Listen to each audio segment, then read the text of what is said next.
Good morning, my dear students. Welcome to our IP class. In today's class, we are going to discuss group by function. So you all know what is a data frame and how can we create a data frame, what is the statistical methods used in data frame and all. Next is group by functions. Group by function is used to split the data into groups.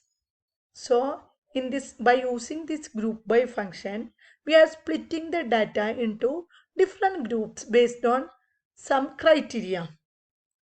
We can use any of axes like x and y. Group by function based on split, apply, combine strategy. Split means first we split, then apply means we are applying some particular function.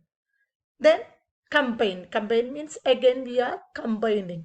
So in our data frame we are splitting the data frame into parts, columns or rows according to our wish. That means we can select either axis and we are applying some function, for example maximum, minimum, like that, and we are combining the results to form a new data frame.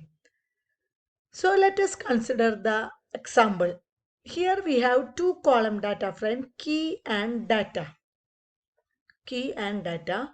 We need to find the sum of the data column for a particular key. For example, A, B, C, there are three keys.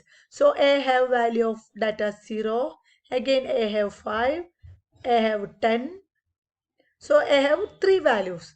We want to find the sum of the data which has a key equal to A. So two columns are there, key and data. We want to find the sum of data which have key as A. So that means in for A, 0 plus 5 plus 10 will give 15. In the case of B, 5 plus 10 plus 15 equal to 30. So this is the result. I will tell that. And in the case of C, what happened? 10 plus 15 plus 20 equal to 45. So this is the result. How can we acquire this result? That's our question. So first we have to split the data. Three techniques, three steps: split, apply some operation, then combine. This is showing in this figure. We are splitting. That means for the key A, the values are 0, 5, 10. For B, 5, 10, 15. For C, 10, 15, 20. So we split the entire data frame into three tables. Then we are finding the sum. That is, we are finding some split and perform some operation. That means split, after that apply means performing sum, then we are combining the result. So this is the example for group by. Then we can check how the code works. For group by operation, there is a function known as group by.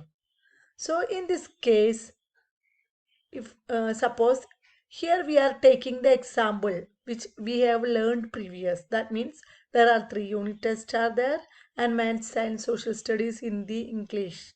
All marks are there. So this is an example, not this example. Here we are discussing the same example that we explained from starting itself.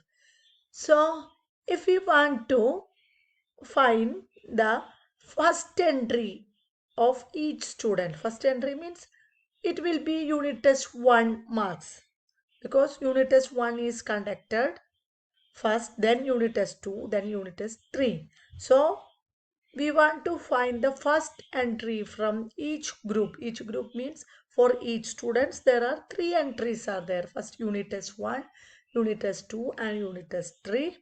So if we want to find the first entry, first we have to check df dot group by of name.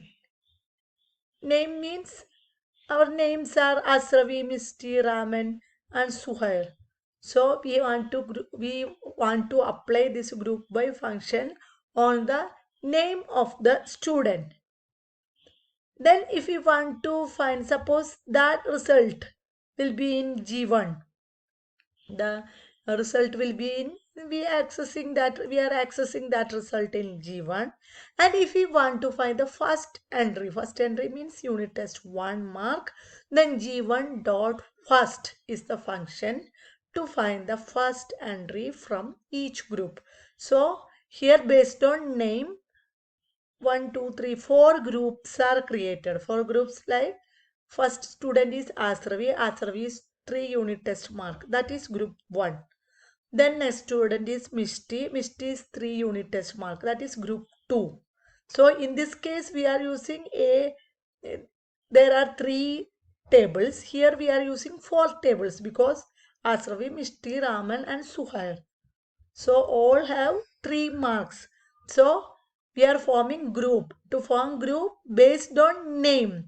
So name will be common, and for the corresponding name 3 unit test mark will be there. The 3 unit test mark will be stored as a table. Okay, can you follow me? That means we are creating a group based on name. For example, if 3 students are there, like Swati or Tejas or Swati, Tejas and Sharath. Suppose 3 students are there.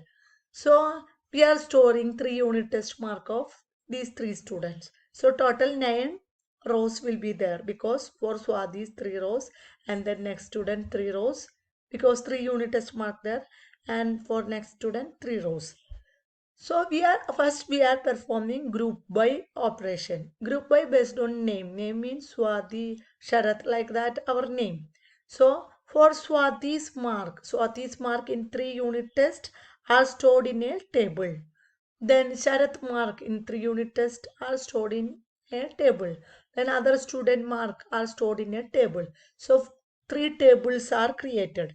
Like that here 4 students are there.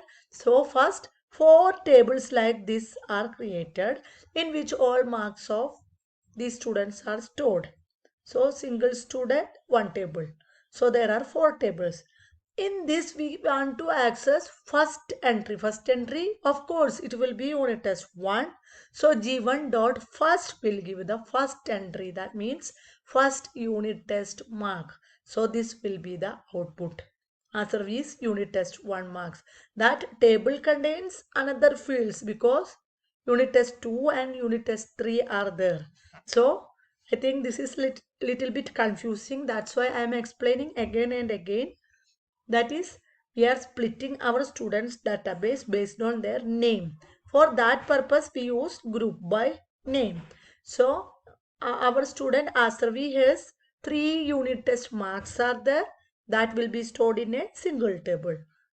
Misty's marks also stored in the another table. Raman's marks also stored in third table. Suhair's in fourth table.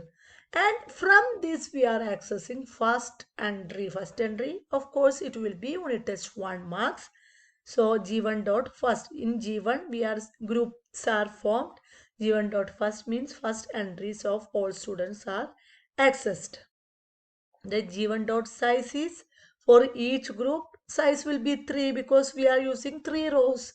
One for unit test 1, another for unit test 2, and next for unit test 3. So next operation is G1 dot size. G1 dot size equal to 3 because we are storing 3 unit test mark. Then next is we can use multiple attributes also. So group by name comma unit test. First we created a group G2 GDF of dot group by of name comma unit test. So name and unit test 3 columns are there, and 1 2 3 unit test 1 2 3. Misty's name and Misty's unit test, Raman's name and Raman's unit test, these all are stored. And we can use, so this is the group forming, and we can use aggregate function which we studied in group by. That means aggregate function, mean, median and all. We can calculate mean and median by using these types of group by statement. So by using this we can print group, mean, variance, standard deviation. Just syntax is df dot group by of inside bracket by equal to name, because we are grouping by using name, then maths, then aggregate. We want to find the aggregate of mean, variance, standard, quantile. All values are accessed. That is this program. That means we are creating by using group by, we are accessing aggregate function. So this is all about group by function. So let's stop the class. Thank you and have a nice day.